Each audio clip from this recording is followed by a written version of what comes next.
Hi, beloved.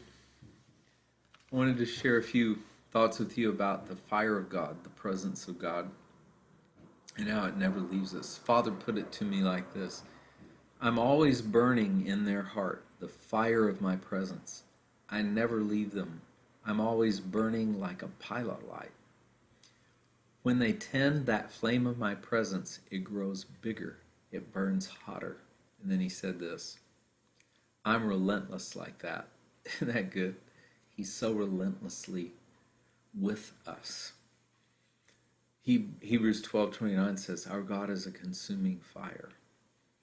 And that's who this God is we serve, that when we get born again, he puts some of that life force, that power that's in him, he puts that in us. And it's like fire. It's powerful.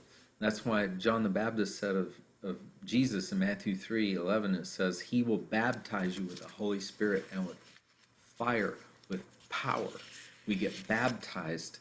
So when you are first born again, that pilot light gets lit. And at first, God gives us a special season of grace.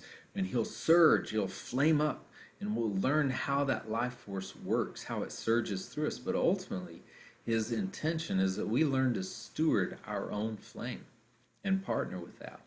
I like, in this regard, Acts 4:8. Peter is on trial and he's speaking to the court, and it says, then Peter, filled with Holy Spirit, said to them, but the verb tense for filled is actually Peter having just been filled with Holy Spirit. Now, I thought he was filled with Holy Spirit in Acts chapter 2. He was. But there's many infillings of the Holy Spirit. That's how Jesus' life force works, right? That's how it courses through us. It surges through us. His life force isn't static. It ignites. It flames up when we need it or when we want it. Like an oven or a furnace has a pilot light, but the thermostat will tell it to turn on. And that's the way it works with Jesus. His original pilot light will grow the more we attend it, the more we pay attention to his presence inside of us. The bigger it gets, the hotter it gets, the more it burns. If we get distracted or we ignore his presence, that flame will grow smaller, but it never disappears. Father wanted us to know today, it never disappears because, like it says in Matthew 12:20, a dimly burning wick he will not extinguish. He's always there. His fiery presence is always there. Even if you don't feel it right now, it's right there with you. Why is this so important?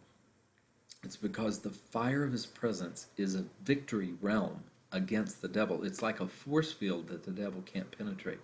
And this is prophetically lived out by Paul in Acts 28, when the viper bit him on the arm. So he's got a viper hanging off his arm. To get rid of it, it says, Paul shook the viper off into the fire and suffered no harm. Isn't that good news? Jesus' fiery presence is like a force field. When the devil comes at you, he can do you no harm. Oh, beloved, if you're facing some darkness or oppression right now, Jesus wants to assure you that his fiery presence is a force field to protect you from that oppression. He's the cure for the devil, his fiery presence. And that fiery presence is in you right now, even if you don't feel it. If you would begin to turn your attention to that presence, even if you just feel it a little bit, begin to thank Father. Oh, Father, thank you for this presence. Just see what would happen. See if you don't begin to feel it more and more and more. See if it doesn't surge in you. I dare you. Try it.